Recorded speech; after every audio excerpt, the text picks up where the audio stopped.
Não sei se todos os canais aqui me conhecem, então eu vou me apresentar. Eu sou o Maurício Fortunato, sou membro aqui da Igreja Nova Vida. Sou casado com a mulher mais bonita do mundo, a Juliana Fortunato, que está aqui, muito bonita. Casado há 14 anos já com ela. Temos 4 filhos. Temos um casal de gêmeos, o Levi e a Gigi, com 7 anos. Uma filha do meio com 5 anos, a Rafaela. E a mais novinha, que é a mais espoleta de todas, a Bela, com 2 aninhos. E vou te falar, irmão, vida de casado é uma vida complicada, né? A gente costuma brincar, né, que casamento, a gente ouve muito no mundo, é muito duro, é muito difícil, as pessoas são muito complicadas hoje em dia.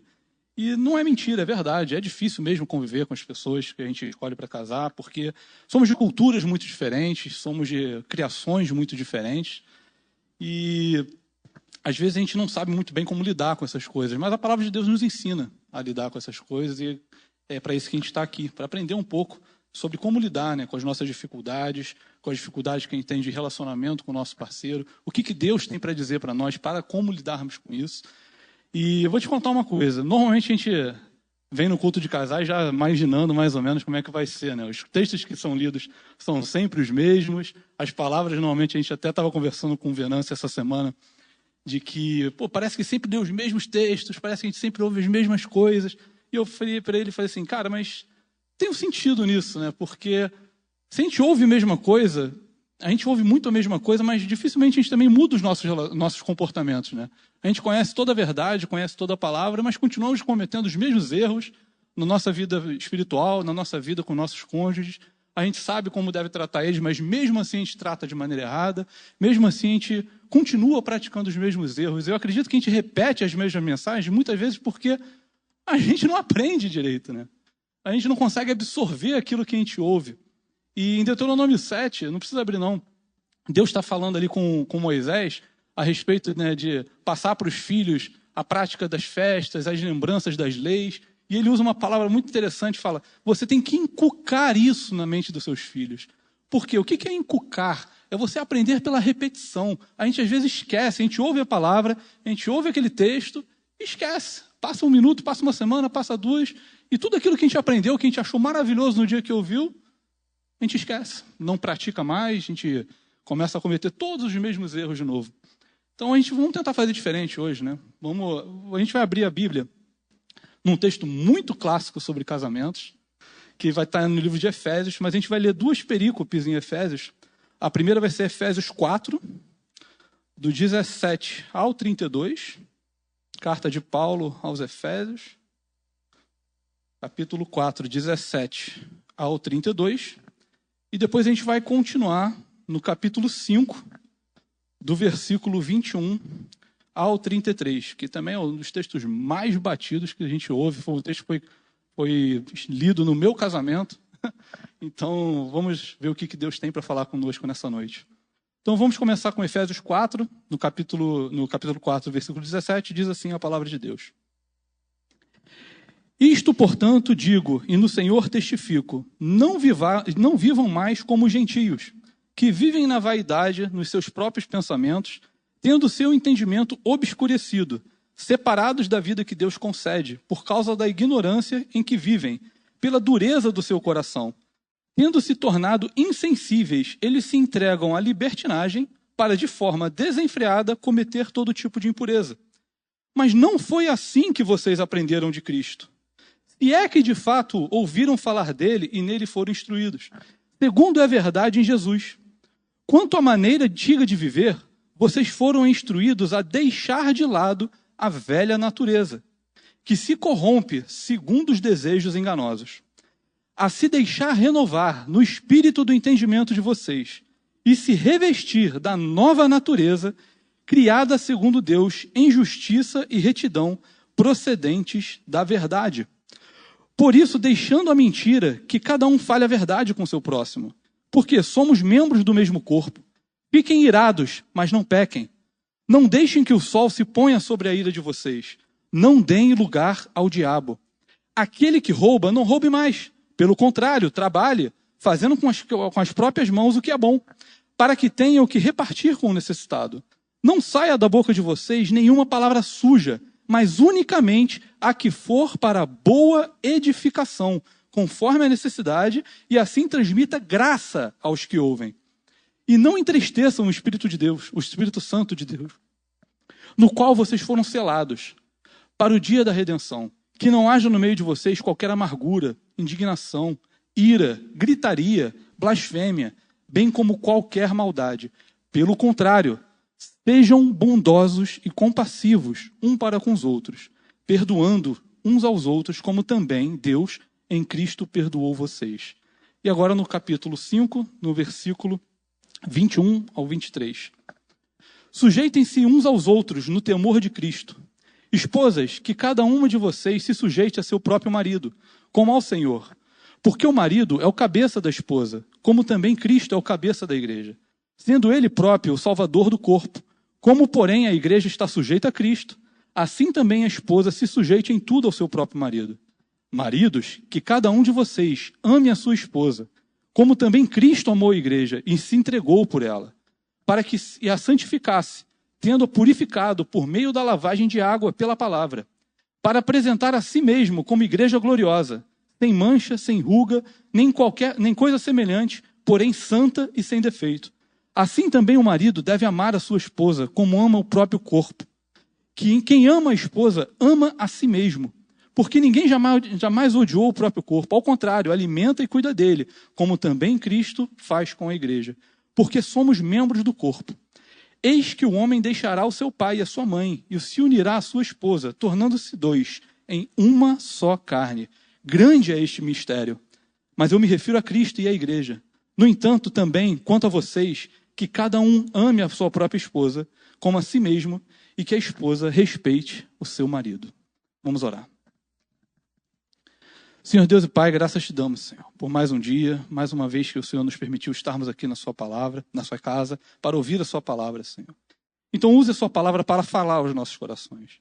Senhor, tenha misericórdia da minha vida, Pai. Perdoa as minhas falhas, os meus erros, Senhor.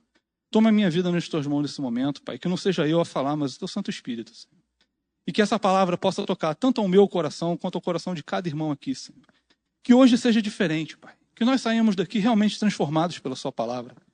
Para que não deixamos, Senhor, que o mundo venha destruir nossos casamentos, Pai. Que nós sejamos consagrados a Ti, Senhor. Que o nosso lar seja consagrado a Ti, Pai.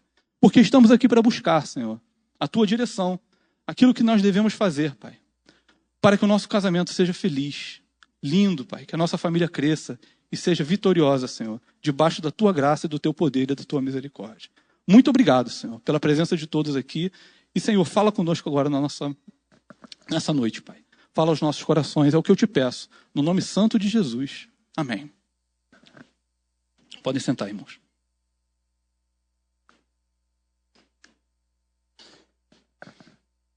Tem alguns textos na Bíblia que quando eu leio, e às vezes eu vou meditar sobre eles para trazer a mensagem, às vezes eu acho que só bastaria ler o texto, vou pegar o microfone e botar aqui, irmãos, podem ir para casa. Porque são textos tão diretos, são textos que falam tão diretamente ao nosso coração, que não precisa de nenhuma explicação mirabolante para o que está ali. São textos que a gente deveria ler, tomar vergonha na cara e falar, cara, é isso. É fazer exatamente o que está escrito aqui. Mas a gente tem um coração tão duro, né, cara? A gente tem um coração tão duro, que às vezes a gente precisa ali realmente de alguém pregando na nossa cabeça, por isso que é a pregação, né? Porque a gente às vezes lê e deixa passar desapercebido as tão maravilhosas bênçãos que estão nessas páginas, irmãos. É uma coisa impressionante. Eu fico muito tocado, às vezes, por essas mensagens, porque eu vejo o carinho que Deus tem com a sua igreja, o carinho que Deus tem com as famílias, com cada membro da família, porque Ele deixa muito claro o que Ele espera da vontade dEle para nós. Então, antes de a gente começar a falar dos textos em si, eu queria trazer um pouquinho de contexto histórico na qual a carta de Efésios foi escrita. A carta de Efésios, para quem não sabe, ela é tradicionalmente feita por Paulo, né, dirigida a Paulo, ali mais ou menos no ano de 60, 62 depois de Cristo. É uma das cartas que ele teria escrito na prisão, que ele está em Roma, aguardando o julgamento, né, que ele apela a César. Então, uma das cartas, junto com Colossenses, junto com Filemon. Então, uma das cartas da prisão de Paulo, né, em que ele está escrevendo. E ele escreve para a cidade, para a igreja que se encontra em Éfeso. E Éfeso era um centro comercial muito importante no Império Romano. Ele era um centro comercial e cultural muito relevante naquele lugar. Era considerada a quarta maior cidade do Império Romano. Em média, ali, aproximadamente, os estudiosos dizem que tinha 500 mil de habitantes. A gente está falando do século I, um acúmulo de 500 mil de pessoas era uma coisa absurdamente gigante naquela época. Então a gente está falando de um lugar muito grande, muito próspero, né? E era muito famosa a cidade de Éfeso pelo templo de Ártemis, da deusa Diana. Então a idolatria era algo muito comum naquela cidade. Idolatria, uma moral completamente permissiva, onde nada era errado, tudo era lícito, muito liberal, né? E é para esse público, a igreja situada nessa situação, que Paulo escreve essa carta. Uma igreja que era bombardeada da mesma forma que a nossa é hoje em dia, pelos costumes do mundo, por idolatrias, por morais completamente deturpadas daquilo que a gente acredita. E quando eu leio a carta de Efésios, eu consigo dividir ela mais ou menos em duas partes. Os 3 primeiros capítulos de Efésios é uma parte mais doutrinária que Paulo traz, onde ele fala sobre o Evangelho da Graça, onde ele fala sobre a ressurreição de Cristo, salvação, onde ele traz a salvação que é tanto para o judeu quanto para o gentio. E os 3 últimos capítulos, né, que seriam do 4 ao 6, que é mais ou menos o que a gente leu, é a parte mais da prática, onde ele fala agora o que vocês precisam fazer para viver à luz desse Evangelho que foi apresentado para vocês. Então, o texto de Efésios 5, como eu falei, é um dos textos mais conhecidos para quem é casado. Né? A gente já ouviu esse texto milhões de vezes. Maridos, amem suas esposas, como Cristo amou a igreja. Mulheres, sujeitem-vos aos seus maridos. E, então, é uma coisa que não é nova para a gente. Mas, para a gente entender a profundidade desse texto, a gente precisa observar o público no qual ele estava sendo escrito. A gente está falando existe ali um contexto histórico, existe ali um contexto cultural daquela região, existe ali dentro da própria carta, existe um contexto do que ele está querendo dizer aqui. A gente vai passar um pouco sobre isso. A parte cultural, naquela época, a gente está falando ali do 1º século depois de Cristo, a gente está falando de uma base familiar que era construída não exatamente como a gente está acostumado a montar famílias hoje. Hoje a gente se apaixona, é muito bonito, é romance, troca cartinhas e tal, e se casa por amor. Mas naquela época não era assim. A maioria dos casamentos não eram acordos de carinho, de amor e de romance. Eram normalmente contratos entre famílias. Né? Você casava um homem com a filha ali para manter um nome familiar, para firmar uma aliança, um comércio, um negócio. Então, a família não tinha o mesmo critério que a gente tem hoje. Então, o papel do marido, culturalmente, não era de amar a sua esposa. Não era tão comum, parece um absurdo para a gente isso, né? Casar sem ser por amor. Mas naquela época, nem todo casamento... Claro, existiam casamentos que eram por amor, mas nem todo casamento exigia como papel do marido amar a sua esposa. Não tinha essa exigência dele. Ao contrário, a infidelidade dos maridos era quase tolerável naquela época. Eles tinham concubinas, escravas sexuais, prostitutas, e a sociedade meio que relevava. Não era tão importante para o marido seguir aquele padrão. Em contrapartida, a mulher ela vivia sob uma submissão exagerada ao seu marido. Uma obediência que era irrestrita, ela não tinha voz dentro de casa. Ela esperava-se uma fidelidade absoluta, comportamentos extremamente discretos, ela não tinha uma posição. Ela cuidava das coisas dentro de casa, mas era aquilo ali, só aquilo ali. Ela devia devotar a sua vida ao seu marido, que não necessariamente a amava. Então a gente está falando que Paulo está escrevendo para uma sociedade que encarava o casamento como um contrato social. Mas um contrato assim, né, de negócios, né, econômico praticamente. Com papéis culturais muito diferentes para as pessoas que estavam se relacionando. E ele inicia, no versículo 21 do capítulo 5, uma pequena frase dizendo o seguinte: sujeitem-se uns aos outros no temor de Cristo. A primeira coisa que ele faz é quebrar o conceito de que a sujeição um dos outros era apenas da mulher. Fala assim, cara, um vai sujeitar o outro. Tem que existir, a palavra certa seria a mutualidade no casamento. Os dois têm a mesma importância. Isso, para aquela época, se você para analisar, já é escandaloso para eles. Não, peraí, não é bem assim. Eu sou o marido, eu mando em tudo, a mulher tem que obedecer. Não, Paulo já começa, sujeitem-se uns aos outros. Marido, entenda que ela tem o mesmo valor que você. Mulher, entenda que ele tem o mesmo valor que você. E ele continua no versículo 22 ao 24, dizendo: esposas, que cada um de vocês se sujeite a seu próprio marido, como ao Senhor. Porque o marido é o cabeça da esposa, como também Cristo é o cabeça da igreja, sendo ele próprio o salvador do corpo. Porém, como igreja, a igreja está sujeita ao Cristo. Assim também a esposa se sujeite em tudo ao seu próprio marido. Paulo está comparando o casamento daquela época a uma relação entre Cristo e a igreja. Ele fala para a mulher, se sujeite ao seu marido, assim como a igreja se sujeita a Cristo. Não é uma relação meramente de obediência irrestrita porque precisa ser assim, mas é uma relação de obediência por amor, como a igreja ama a Cristo. Não existe um outro relacionamento citado na Bíblia que se compare ao relacionamento de Cristo e a igreja como o casamento. Então ele está querendo mostrar que a esposa deve se sujeitar ao seu marido, demonstrando o quê? Respeito. Respeito à autoridade do seu marido. Não a autoridade abusiva dele, mas respeito à autoridade dada por Deus a ele, como sacerdote do lar. E o que significa isso? Não é simplesmente acatar tudo que o seu marido fala, não é simplesmente se omitir dentro de casa quando o seu marido levanta a voz, não é isso. Ao contrário, é não competir com ele pela liderança. É não tentar competir o tempo inteiro para ver quem manda mais dentro de casa. A gente às vezes acha que existe uma hierarquia social no casamento. Não existe uma hierarquia social. Existem papéis diferentes. Então a mulher, quando ela tem que se sujeitar, da mesma forma que a igreja se sujeita a Cristo, ela sabe qual é o seu papel dentro da sua casa. Ela sabe que ali ela está para guiar o seu marido, para ajudar, aconselhar o seu marido. Mas a decisão quem toma é ele. Mas a decisão que ele vai tomar, a responsabilidade dessa decisão também é dele. Então a consequência da decisão errada que ele toma, apesar de cair sobre a família, é uma consequência da má administração dele. Então assim como Jesus chamou a igreja, e a igreja se sujeita a Jesus, a sua esposa também deve se sujeitar. Vamos abrir aqui em 1 Pedro, no capítulo 3, do 1 ao 12, do 1 ao 2, só para complementar isso. 1 Pedro, capítulo 3, do versículo 1 ao versículo 2.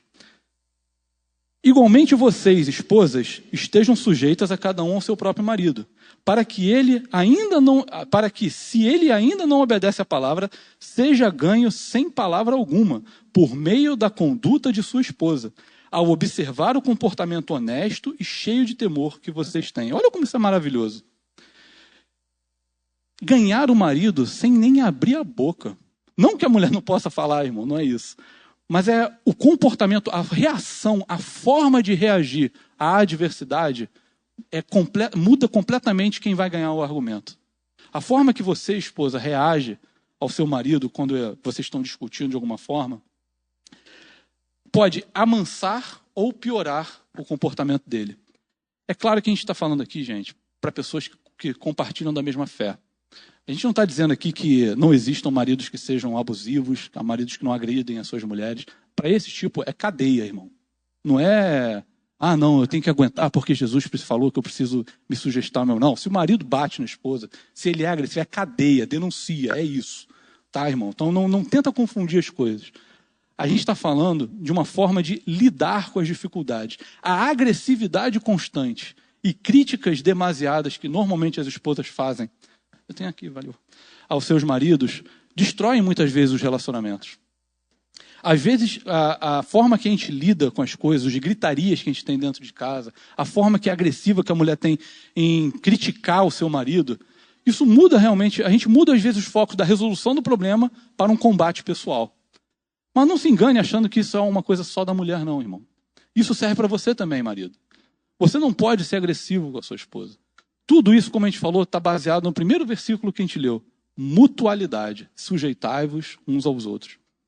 Então, quando a gente reage desproporcionalmente, a gente ofende constantemente o nosso cônjuge, a gente não está encaminhando em direção à resolução do problema.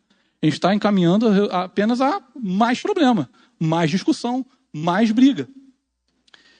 E a gente continua assim. O marido, agora continuando aqui para as esposas, eu vou contar alguma coisa que talvez vocês não saibam. Tá? Eu acho difícil, todo mundo aqui já está casado há bastante tempo, mas vamos fazer um exercício de compaixão e empatia. Muitas vezes o seu marido, eu estou falando como eu falei, de novo, irmãos, o marido cristão, o marido que honra a Deus, que honra a senhora, muitas vezes o que ele quer não é só uma casa bem arrumada, ou filhos educados, bonitinhos, que não fazem nenhuma bagunça. A maioria do que o marido busca dentro de casa é respeito e reconhecimento. Às vezes é só isso que ele quer. Ele não precisa ser recebido todo dia com um prato de comida, uma casa bonitinha, os filhos todos arrumadinhos, o cheirinho tudo bonitinho. Não, às vezes ele só quer ser reconhecido. Porque muitas vezes no trabalho, esse cara é esculachado. Muitas vezes no trabalho, esse cara é botado para baixo. Na rua, ele tem que engolir um monte de sapo. Aí chega em casa e encontra uma esposa que não o respeita, que não reconhece os seus sacrifícios, que não reconhece as suas lutas. E a gente acaba mostrando para esse marido, com esses comportamentos, o que a gente faz? A gente mina a única motivação que esse cara tem. Normalmente a motivação do marido fiel a Deus é o suprimento e a felicidade do seu lar. E se essa não é a sua motivação, marido, você está errado. Porque a única motivação da sua casa é você fazer com que a sua esposa e que seus filhos sejam felizes, estejam bem sustentados debaixo da glória de Deus. Essa é a sua responsabilidade. Então, esposa, às vezes, trate bem, entendeu? Trate bem no sentido de respeite. Respeite. Mostre que você considera o que ele está fazendo. Ele pode não ter o melhor emprego do mundo. Ele pode não ter o melhor salário do mundo. Ele pode não te proporcionar os melhores passeios, os melhores brinquedos para os seus filhos, os melhores lanches do McDonald's. Mas, se ele é um homem de Deus, ele está tentando.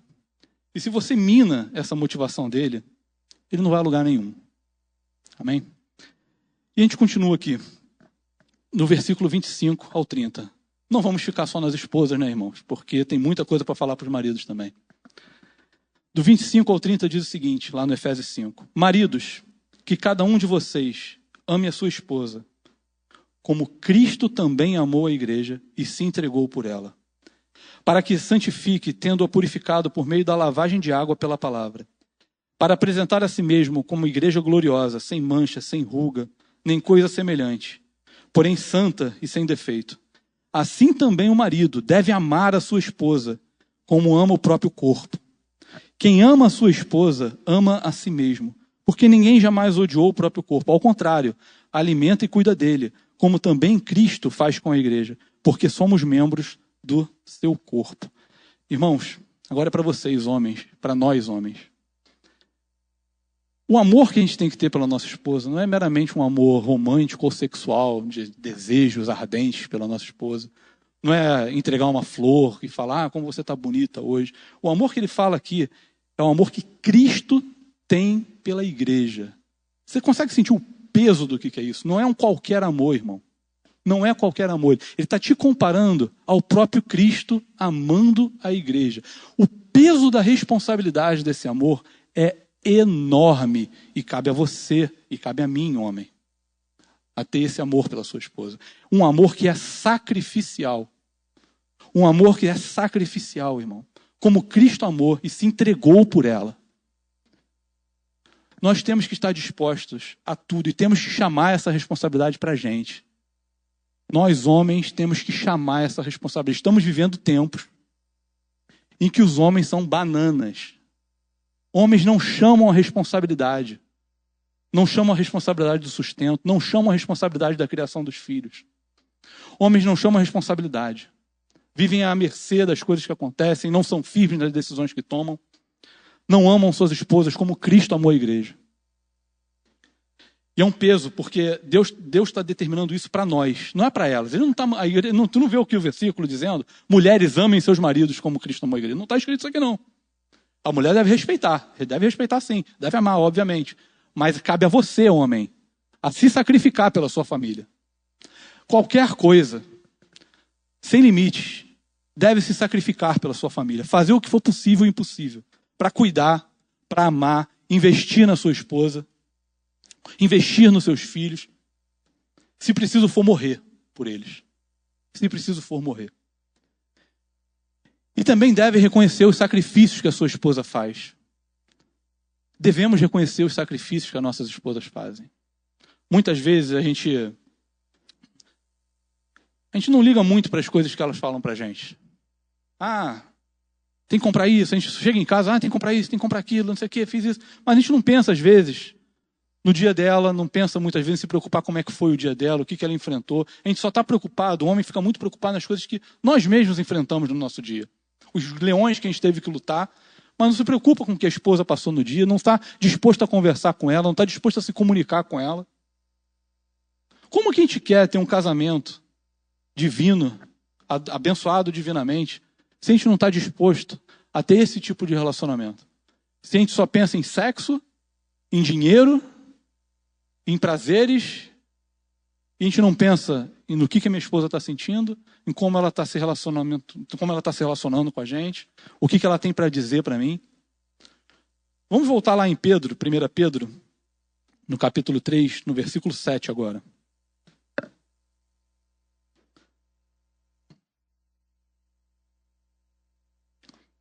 Diz assim: maridos, vocês igualmente vivam a vida comum do lar com discernimento, dando honra à esposa, por ser a parte mais frágil e por ser coerdeira da mesma graça da vida. Agindo assim, as orações de vocês não serão interrompidas. O que isso quer dizer? Devemos honrar nossas esposas, como a gente falou. Cuidar delas como se elas fossem a parte mais frágil. Não significa que as nossas esposas sejam de fato frágeis. Não, muitas delas são guerreiras absolutas. Mais guerreiras até do que a gente. Mas temos que tratá-las como se elas fossem a parte mais frágil. Temos que ser cavalheiros, temos que ser gentis com as nossas esposas. Hoje a gente vê, eu vejo no mundo que a gente vive, né? As formas que os homens se relacionam com as mulheres, as formas que as mulheres se relacionam com os homens, não tem respeito nenhum, é tudo uma grosseria, é tudo... Cara, é bárbaro nos casamentos que a gente vê hoje, de gritando, batendo, cada dia aumenta mais o número de violência doméstica dentro das casas. Por quê? Porque as pessoas não se voltam mais para esses conceitos que a gente está tendo aqui de respeito, esses conceitos de mutualidade, de entender que não existe hierarquia social dentro da casa. Nós temos que tratar nossas esposas como bibelôs, mesmo que elas não sejam bibelôs. Mas a nossa função é tratar como se elas fossem a parte mais frágil. Porque elas também são co-herdeiras da mesma graça que nós. E além disso, não importa se você está no ministério, se você é pastor, se você é diácono, se você é obreiro, se você é líder de casais, líder de juventude, líder no ministério de louvor, qualquer cargo que você tenha na igreja, qualquer obra que você faça dentro da igreja, se você não honra a sua esposa e não a trata com dignidade, a Bíblia deixa muito claro, o contato com Deus que você tem é interrompido. As suas orações não chegam a Deus. Então você está perdendo tempo dentro da igreja. Se você não trata a sua esposa com dignidade, com honra, com amor, você está perdendo tempo na igreja. Porque você não está em contato nenhum com Deus. Tudo aquilo que você entrega para Ele não faz a menor diferença se você não trata a sua esposa com dignidade. Maridos autoritários, ásperos e grossos, tem um nome para isso. O nome é pecado. Maridos não podem ser grossos, não podem ser ásperos, não podem tratar as suas esposas com autoritarismo. O nome disso é pecado. Por que é pecado? Porque agir assim vai contra os desígnios e a vontade de Deus no seu papel como marido dentro da sua casa. Se você age contra a vontade de Deus, o que você está fazendo? Pecando. Então é pecado sim, não é o seu jeito. Esquece, é meu jeito de falar. Não, se é o teu jeito, muda. Se é o teu jeito, muda. É o meu gênio, muda. Porque se você não trata a sua esposa com gentileza, você está em pecado. Agir assim é contra os desígnios de Deus. Mulheres que competem pelas autoridades do seu marido, que competem pela liderança do lar, que querem passar à frente dos seus maridos na educação dos filhos, nas decisões de casa. Qual é o nome disso? É pecado. Por quê? Porque o papel da mulher é aquilo que Deus designou a ela, a respeitar a autoridade do seu marido. E se a gente age contra a vontade do nosso Deus, contra os desígnios que foram feitos por Ele, estamos em pecado. E o que a gente faz quando a gente está em pecado? A gente precisa se arrepender. É isso que a gente precisa fazer. Não é difícil, irmão. A gente não está ouvindo aqui nenhuma novidade, não. Não é nada novo, não. A gente já ouviu isso aqui milhões de vezes. Mas no dia a dia, quando a bomba estoura dentro da nossa casa, a gente parece que pega tudo isso aqui e joga para o alto. A gente joga isso aqui tudo para o alto. A gente sabe que não pode gritar, a gente grita. A gente sabe que a gente não pode ser ríspido, a gente é. Por quê? Por que fazemos assim? Para e pensa, irmão. Por que agimos assim? Porque a gente sabe qual é a verdade. A gente conhece a verdade, ela está aqui dentro. Mas a gente às vezes escolhe não seguir a verdade. Mas o contrário também é distorcer a vontade de Deus. Às vezes a gente olha para isso e a gente pensa, a mulher pode pensar, meu marido, eu tento respeitar ele, mas ele não se dá o respeito. Por quê? Porque ele é um cara extremamente passivo, preguiçoso, negligencia as suas responsabilidades. Existe isso? Existe. Infelizmente existe. E o que é isso? Maridos que estão em pecado. Então, marido, você não pode ser passivo, você não pode ser negligente com as suas responsabilidades, você não pode ser frouxo, irmão. Você tem que seguir o seu papel que foi designado por Deus dentro da sua família. E também existem esposas que também podem não lutar pelo controle do lar, mas também não fazem nada, não fedem nem cheiram no relacionamento. Não contribuem em nada no lar, são preguiçosas, não são sábias, não aconselham seus maridos, não corrigem quando eles estão indo para o lugar errado. Elas estão ali alheias às coisas que acontecem na família. Isso também é errado, irmão. Tudo tem que existir equilíbrio. O casamento é uma instituição mútua, de mutualidade, irmão. Ambos temos responsabilidades uns com os outros. Isso não é novidade para ninguém. Então, maridos, busquem uma liderança amorosa dentro do seu lar. Uma liderança gentil. Uma liderança respeitosa. Bata no peito e chama a responsabilidade. Para de deixar a sua esposa resolver as coisas. Tem marido que fica sentado no sofá deixando que a esposa resolva tudo. Ela que tem que pagar a mensalidade, não sei o quê, ela que tem que fazer não sei o que lá, ela que vai no mercado, ela que vai fazer não sei o quê. E o cara lá fica lá, um nababão, sentado, ela resolve, não sabe nada. Isso não é só para vocês, não, isso também é para mim, irmão. Porque muitas vezes eu fiz isso na minha família. Fui desleixado com as minhas responsabilidades. Mas vergonha não é admitir isso. Vergonha é não se arrepender. Vergonha não é admitir o erro. Vergonha é não se arrepender, irmão. Esposas, respeitem. Sejam ativas e sábias no seu lar. Almejem ter uma submissão que seja uma submissão inteligente e participativa. Guie seus maridos. A gente costuma dizer que o marido é o cabeça do lar e a mulher é o pescoço, né? Parece brincadeira, mas é verdade. Muitas vezes porque às vezes os maridos são muito cabeça duras. E o olhar feminino para as situações é muito mais detalhado. Tem coisas que vocês enxergam que a gente não enxerga. Tem minúcias numa situação que vocês conseguem enxergar que nós, homens, com nossa mente mais objetiva, mais racional, nós não vemos.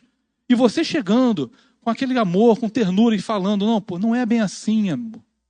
Olha por esse lado.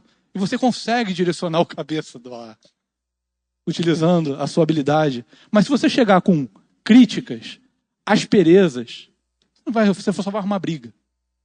Então sejam sábias, irmãs. Sejam sábias. Busquem na palavra, busquem revestimento do Espírito Santo. Busquem, leiam a Bíblia. Maridos, busquem revestimento do Espírito Santo. Porque só assim a gente vai conseguir seguir essas diretrizes. Continuando no versículo 31 e 32, diz assim, do capítulo 5. Eis porque o homem deixará o seu pai e sua mãe e se unirá à sua mulher, tornando-se dois uma só carne. Grande é este mistério, mas eu não me refiro a Cristo, mas eu me refiro a Cristo e à igreja. Não somos mais um ou outro. Somos agora nós. Quando eu estava preparando essa mensagem, eu tinha dito para mim mesmo que ia falar no início, a gente tem a mania de ouvir pregações desse tipo, onde a gente é acusado de algumas coisas que a gente realiza, de pensar sempre que é para o outro. A gente sempre tem essa, deve estar todo mundo contando, marido, faz isso, tá vendo, esposa, faz aquilo. Mas eu queria convidar você a pensar o seguinte, essa palavra é para mim, é para mim. Se eu estou ouvindo isso aqui hoje, isso é para mim. Se Deus me trouxe aqui, é porque eu precisava ouvir isso de alguma forma. Porque tem alguma coisa, pode não ser todos os pontos que eu falei, mas alguma coisa que você precisa mudar. E o Espírito Santo está falando com você nessa noite. Isso que te incomodou, se pegue a isso. Isso que no teu coração tu pensou, cara, será que eu ajo dessa maneira? Se prenda a isso. É isso que você precisa mudar. Se teve esse toque, é isso que você precisa investir. Porque não somos mais um ou outro. Agora somos nós. Um corpo. Se ele não ganha, ela não ganha. Se ela não ganha, ele não ganha. Não existe vencedor de discussão, irmão. Se um venceu o outro na discussão, o casamento perdeu. Porque o casamento tem que ter a vitória dos dois. Os dois precisam chegar num acordo. Ainda que um esteja errado e o outro esteja certo, a forma de você expressar a maneira certa tem que ser com amor. Não adianta você pegar a verdade, que é o diamante, e tacar na cara do seu cônjuge. O diamante é muito bonito quando você entrega ele numa caixinha. Mas se você pega ele e taca na cara de alguém, você só vai machucar a pessoa. Por mais valiosa que seja aquilo ali, você vai machucar. Então a gente precisa saber entregar as verdades. E o versículo 33 encerra dizendo: no entanto, também quanto a vocês, que cada um ame a sua própria esposa como a si mesmo, e a sua esposa respeite seu marido. Aqui ele resume que o lar cristão, ele se caracteriza por esses dois sentimentos: o amor e o respeito. Mútuo, o amor e o respeito. Só que, como eu falei, a gente já leu esse texto 400.232 vezes e meia. Tanto nas pregações de outros cultos de casais, quanto nas pregações de cultos normais, quanto em cerimônias de casamento. Cansamos de ouvir isso. Por que a gente não muda? Essa é a reflexão, acho que é o tema central da mensagem. Por que é tão difícil a gente agir dessa forma? Por que é tão difícil? Porque é muito bonito a gente ouvir isso aqui, falar, caramba, pô, que legal, a gente tem que retratar os outros com respeito, eu vou mudar, vou tratar com mais amor. Mas por que alguns podem pensar, mas na hora da confusão, a letra não vale nada? Porque na hora da confusão a gente esquece tudo que a gente ouviu aqui, né? A gente abre brechas no nosso relacionamento por conta de um problema muito grave, que é o que Paulo fala antes do capítulo 5. Como eu falei, a pregação ela tem um contexto. Ele fala essas coisas para os casais, mas antes disso, ele faz um alerta anterior. Porque para a gente conseguir cumprir tudo isso, não é pela minha força de vontade e unicamente exclusivo pelo amor que eu sinto pelo meu cônjuge. Porque para praticar essas boas obras, eu preciso ter uma transformação de natureza. Porque eu não consigo praticar nada do que eu ouvi aqui se a minha natureza não for transformada. Se aquilo que eu penso, se os meus conceitos, os valores que eu aprendi durante a minha vida inteira não forem tocados e transformados pelo Espírito Santo e convertidos nos valores da vontade de Deus. Se isso não acontece, não é por força de vontade que faremos isso aqui não. Porque por força de vontade, você vai conseguir fazer isso aqui por 1 semana, 2, 3 semanas, mas daqui a pouco, quando o marido largar a 4ª vez a toalha na cama molhada, você vai explodir com ele. Por quê? Pela força de vontade a gente não consegue. Então como que a gente faz para mudar? E a gente volta lá, em Efésios 4. A gente vai ler no versículo 22 ao 24. O apóstolo Paulo diz assim: quanto à maneira antiga de viver, vocês foram instruídos a deixar de lado a velha natureza, que se corrompe segundo desejos enganosos, a se deixar renovar no espírito de entendimento de vocês, e a se revestir da nova natureza, criada segundo Deus, em justiça e retidão, procedente da verdade. Só é possível mudar se a gente mudar a nossa natureza. Nós nos dizemos aqui cristãos. Nós viemos aos cultos todos os domingos, pelo menos a maioria. Viemos aos cultos nas quintas, alguns. Viemos num culto de casais nos sábados, ou quando tem uma festividade na igreja. Nós nos intitulamos cristãos, temos um estilo de vida cristão, temos uma maneira de falar, jargões cristãos. Mas para sermos de fato cristãos, a gente precisa fazer uma análise muito básica. A minha natureza foi transformada? Ou eu ajo da mesma forma que eu sempre agi? Faça essa pergunta para você nessa noite. Porque se eu ajo da mesma forma que eu sempre agi, o que é o meu cristianismo? É usar um cordão de cruz? É cantar um louvor bonito na igreja? É sentar na cadeira e ouvir um cara aqui falar aqui em cima? Pare e pense. A sua natureza foi realmente transformada, irmão? Porque a gente vai passar uma série de versículos agora aqui que vai provar isso pra gente. Porque a gente deve buscar, Paulo diz que a gente deve buscar o revestimento da nova natureza, uma busca pelo Espírito Santo para transformar, para fechar essas brechas que a gente constantemente abre. Mas a gente vai ver que nem sempre, no nosso dia a dia, a gente parece que a nossa natureza tem sido transformada. Porque por muitas vezes, incontáveis vezes, eu me peguei tendo comportamentos, ações, atitudes para com a minha esposa e para com os meus filhos, de pessoa que não tem uma natureza transformada. E depois eu fico me questionando, cara, como que pode? Como que pode? Como pode eu dizer que sou cristão para as pessoas? Como pode eu tocar na igreja? Como pode eu falar em frente à igreja, ao proclamar a palavra? Se quando eu estou nervoso com a minha esposa, eu sou ignorante com ela. Cadê a transformação do Espírito Santo na minha vida? Cadê o meu autocontrole? Cadê o fruto do Espírito? Que é o domínio próprio. Cadê? Parece que são só palavras num livro, irmão. Parece que na prática a gente não consegue lembrar disso. Isso é um tapa na nossa cara.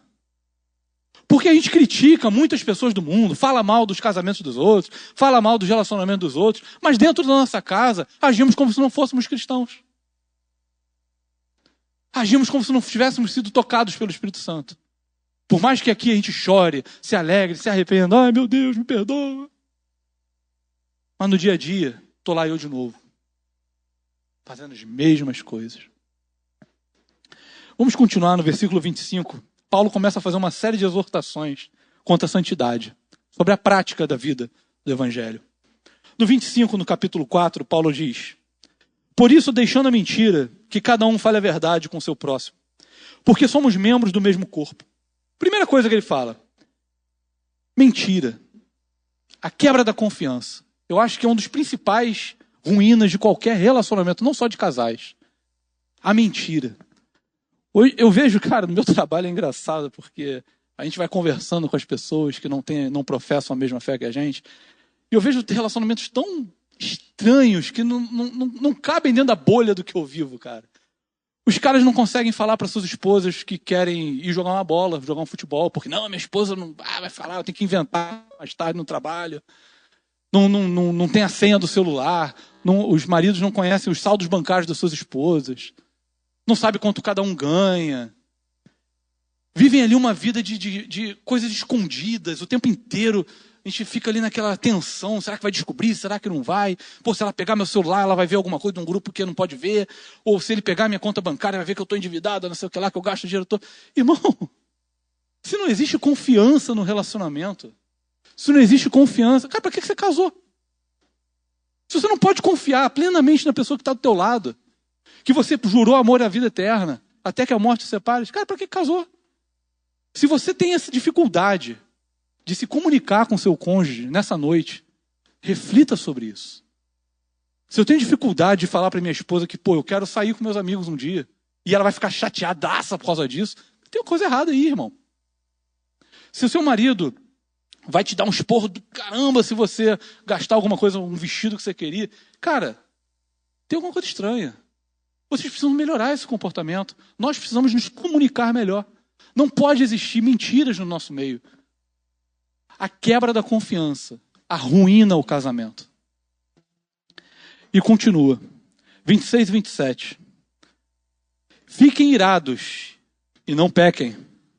Não deixem que o sol se ponha sobre a ira de vocês. Não deem lugar ao diabo. Esse é um versículo muito, muito, muito preocupante para mim.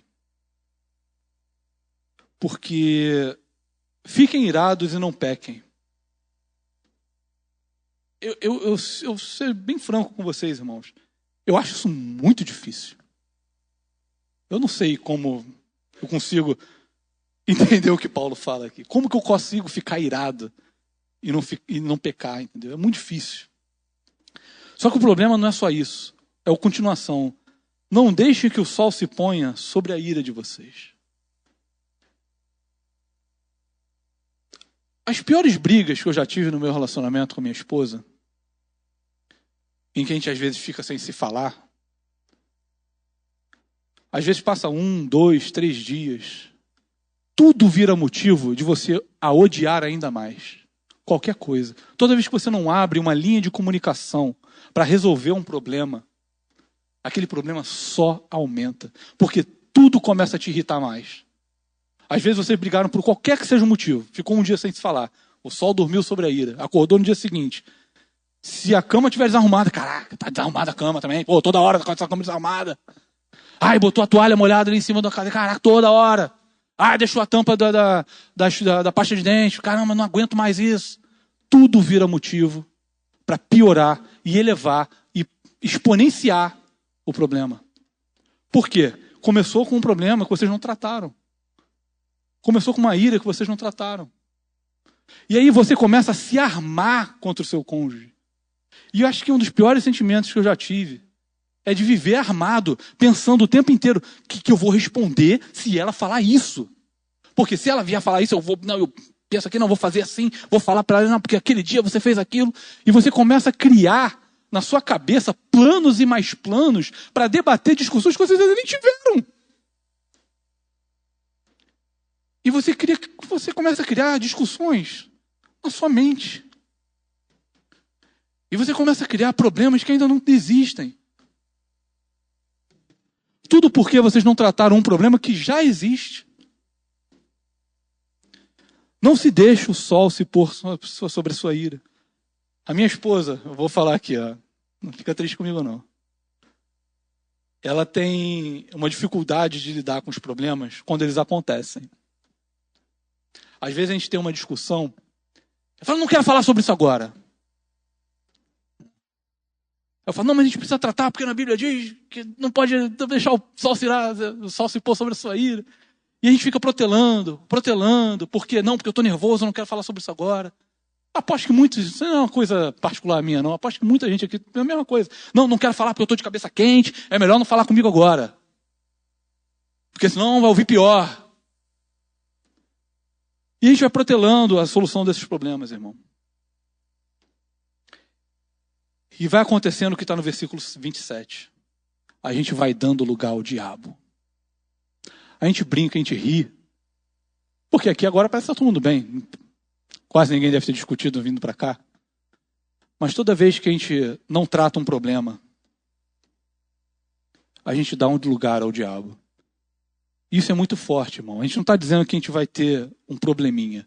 A gente está abrindo uma brecha para que o inimigo se infiltre dentro dos nossos relacionamentos, dos nossos casamentos, e arruinem aquilo que Deus fez na nossa vida. Estamos dando lugar ao diabo nos nossos relacionamentos, irmão. Não faça isso. Vamos fechar essas brechas. Continuando no versículo 29. Diz, não saia da boca de vocês nenhuma palavra suja, mas unicamente a que for boa para edificação, conforme a necessidade, e assim transmita graça aos que ouvem. Não entristeçam o Espírito Santo de Deus, no qual vocês foram selados para o dia da redenção. Que não haja no meio de vocês qualquer amargura, indignação, ira, gritaria, blasfêmia, bem como qualquer maldade. Não saia da boca de vocês nenhuma palavra suja, mas unicamente a que for boa para edificação. Quando a gente discute, quando a gente tem algum problema, porque é normal, irmão, não existe casamento. Isso aqui também vocês estão cansados de ouvir, qualquer mensagem sobre casamento é isso. Não existe casamento perfeito, vamos discutir, somos pessoas diferentes, vamos discordar de muitos aspectos, de muitos assuntos. Mas a gente precisa parar e pensar nesse versículo 29. Quantas vezes eu deixei sair da minha boca os meus piores venenos para a pessoa que eu digo que eu mais amo? Quantas vezes eu destilei e joguei, vomitei sobre meu parceiro tudo de ruim que tinha dentro de mim, porque eu sabia que ia ferir. Quantas vezes a gente já fez isso? Sabendo que vai ferir o nosso cônjuge, a gente tem aquela arma secreta. Eu não quero resolver o problema, eu quero humilhar. Eu quero estar certo. Eu quero provar que eu estava certo. E eu vou e destilo aquele veneno, aquilo que eu sei que ela vai ficar chateada. E eu vou lá e faço mesmo assim. Quando a gente devia estar evitando que existisse no meio de nós a indignação, ira e gritaria. Só que hoje os casamentos são compostos de gritarias, de ira, de raiva. As palavras que mais ferem vêm daqueles que a gente mais ama. As palavras que mais ferem o nosso coração vêm daqueles que a gente mais ama. E quando a gente ouve de quem a gente ama aquilo que nos machuca, aquilo abre uma ferida no nosso coração. Aquilo abre uma ferida. Uma ferida de amargura. E a gente começa a viver amargurado. Porque muitas vezes, na maioria das vezes, não tem perdão nessas discussões. Às vezes a gente discute, briga e de repente as coisas vão se ajustando naturalmente. Não parte um do outro, às vezes, de se reaproximar e, desculpa por eu ter feito isso, desculpa por eu ter falado aquilo. Não, às vezes a gente vai e tal, aí passa um dia, daqui a pouco, tem que falar, tá falando junto, daqui a pouco normalizou. Só que quando não há um tratamento real sobre o problema, aquela ferida fica aberta. Ela pode cicatrizar momentaneamente ali no coração, mas na próxima discussão, aquilo vai abrir de novo. Porque aquilo não foi tratado, irmão. E como eu falei, a gente vai começar a se armar e criar defesas contra as pessoas que a gente devia estar mais juntos, que são as pessoas que a gente mais ama. E a nossa casa vira um campo de batalha. Não conseguimos mais viver em paz, só em guerra, só em discussão. E meus irmãos, isso não é algo que acontece só no mundo, não. Se você for olhar o índice de divórcios dentro da igreja cristã e evangélica, só aumenta. As pessoas não têm mais a capacidade de perdoar. As pessoas estão perdendo essa capacidade de pedir perdão, de se humilhar, de reconhecer o próprio erro. Mas como eu falei, existe um remédio para tudo isso. E Paulo deixa esse remédio muito claro no versículo 32, que ele diz o seguinte: pelo contrário, sejam bondosos e compassivos uns para com os outros, perdoando uns aos outros, como também Deus, em Cristo, perdoou vocês. Através do exemplo, Paulo diz o seguinte: para que vocês sejam capazes de serem transformados por uma nova natureza, de lidar com as dificuldades do casamento, de lidar com as dificuldades do relacionamento pessoal. Essas três coisas têm que andar juntos: a bondade, a compaixão e o perdão. Sendo o perdão, para mim, o mais importante. Porque a falta de perdão, irmão, para mim, eu acho que é o que mais destrói os casamentos hoje. A gente tem muita dificuldade de perdoar e a gente tem muita dificuldade em pedir perdão. Por quê? Pedir perdão é uma questão que a gente às vezes enfrenta de ego. A gente não quer estar errado, a gente não quer achar que é menor ou que está perdendo a luta contra o nosso parceiro. Então pedir perdão parece que é uma ideia de estou me diminuindo. E isso incomoda a nossa natureza humana, velha, egoísta. Porque a gente acha que está perdendo a luta quando está pedindo perdão. E perdoar é difícil, porque muitas vezes a gente não tem mais a confiança no nosso parceiro. Porque a gente às vezes perdoa uma, perdoa duas, perdoa três, e aquele comportamento não muda. Mas tudo isso volta para o mesmo ponto que eu falei aqui na frente. Tudo isso volta para a nova natureza. É isso que a gente tem que buscar. Se a gente quer ter relacionamentos que sejam duradouros, que sejam abençoados por Deus, que sejam felizes, que mesmo diante dos problemas a gente consiga lidar com eles, a gente precisa buscar abandonar a nossa velha natureza, abandonar os nossos gênios, as nossas maneiras de pensar, os nossos preconceitos, a nossa criação e pensar em qual é a vontade de Deus. Durante um problema, como Deus quer que eu reaja nesse problema. O que Deus espera de mim quando eu responder a minha esposa? O que Deus espera de você, esposa, quando for confrontar o seu marido? É isso que a gente precisa pensar. Eu sei que é difícil, porque eu passo pelas mesmas lutas. É muito difícil. A nossa natureza tenta sempre ganhar essa batalha. Mas a gente precisa parar. Cara, não. Eu preciso parar. Não vou cometer. Não vou falar isso que eu quero falar. Eu não vou ofender. Eu não vou gritar. Eu vou respeitar. Eu vou baixar a cabeça. Eu vou ficar quieto. Eu vou esperar o momento certo para falar. Autocontrole. Domínio próprio. Fruto do Espírito. Longanimidade. Paciência. Mansidão. Tudo isso não são frutos. A gente costuma ler isso lá na carta. Mas tudo isso é fruto do Espírito. Significa que tudo isso é uma coisa só. Eu não posso ser só paciente e não ter domínio próprio. Não, se eu tenho a natureza transformada pelo Espírito Santo, eu tenho todo o fruto do Espírito Santo. Então eu preciso me questionar quando eu estiver fugindo do meu controle e falar, não, eu sou salvo. Jesus me alcançou. O Espírito Santo transformou a vida. Não é isso que eu digo? Não é isso que eu digo quando eu estou aqui na igreja? Então eu tenho que agir conforme o que eu falo. Temos que agir conforme o que falamos. Porque senão a gente está fingindo de ser crente. Estamos fingindo ter uma vida cristã. Estamos fingindo. Porque todos os momentos em que a gente deixa a nossa velha natureza tomar conta daquilo que a gente deveria fazer, de acordo com o Espírito Santo, estamos deixando que a carne fale mais alto, estamos fingindo que somos cristãos. Essa é uma luta eterna que nós temos. No louvor que a gente vai cantar agora, a gente vai falar sobre isso. Eu luto contra a minha própria alma. A natureza humana que há em mim. Nós lutamos, mas nós precisamos vencer.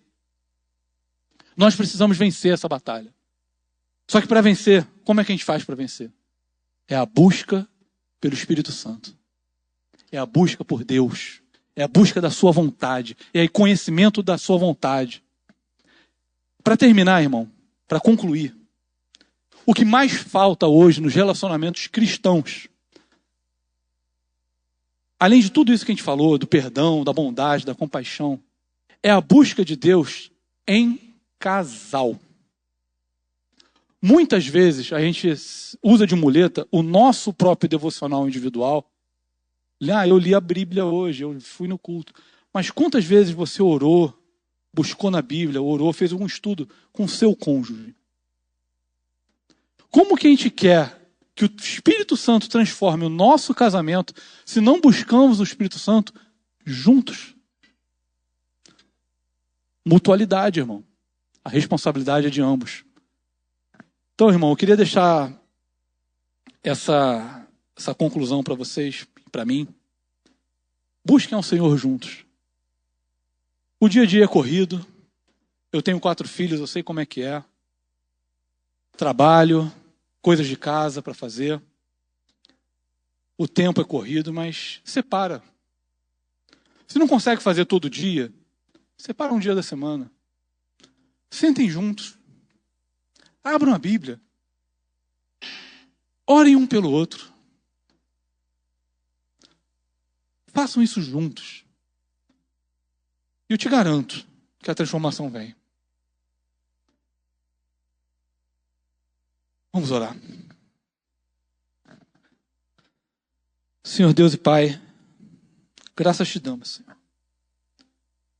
por ouvirmos mais uma vez, Senhor, a Tua palavra, Pai. Obrigado, Senhor, por essa oportunidade. Obrigado por tocar nos nossos corações, por mostrar aquilo que a gente precisa mudar, Senhor. Não deixe que a gente volte para casa da mesma maneira que a gente entrou, Senhor. Incomoda, Pai. Incomoda o nosso coração. Aperta, Senhor. Faz queimar. Não deixe que os nossos relacionamentos sejam destruídos pelo inimigo, porque a gente tem preguiça de fazer a coisa certa, Senhor. Queima no nosso coração, Senhor, esse desejo de te buscar, Pai. Incomoda os nossos cônjuges e os nossos corações também, Senhor. Essa palavra para mim, essa palavra para você, irmão. Deus, fala conosco, Senhor. Não se afaste de nós, Pai. Não permita que esse mundo destrua as famílias, Senhor, que já estão sendo tão atacadas, Pai. Preserva, Senhor, a nossa família. Preserva o nosso casamento, Pai. Preserva nossos filhos, Senhor. Que eles possam ver em nós, Senhor, um exemplo, Pai, de mansidão, de domínio próprio, de paciência, de carinho, de gentileza. Tira todo o egocentrismo, Senhor, do nosso coração, Pai. Nos dê a capacidade de perdoar. Nos dê a capacidade de pedir perdão, Senhor. Que nessa noite, Pai, casamentos sejam restaurados, Senhor. Problemas sejam resolvidos, Pai. Que nós possamos sair daqui realmente transformados, Senhor. Que não seja da boca para fora, que não seja um cristianismo falso, Senhor. Estou cansados, Senhor. Estamos cansados, Pai, de um cristianismo falso, Senhor. Vem reinar nas nossas vidas, Senhor. Reina no nosso relacionamento. Reina em nossos corações. Viva através de nós, Senhor. Viva, Pai, através de nós, Senhor. Que não seja eu a viver, mas que Cristo viva em mim, Senhor. Derrama sobre nós o Teu Espírito Santo. Derrama, Senhor, se faz presente nesse lugar. É o que nós te pedimos, Senhor. Em nome dos santos de Jesus, Senhor. Amém.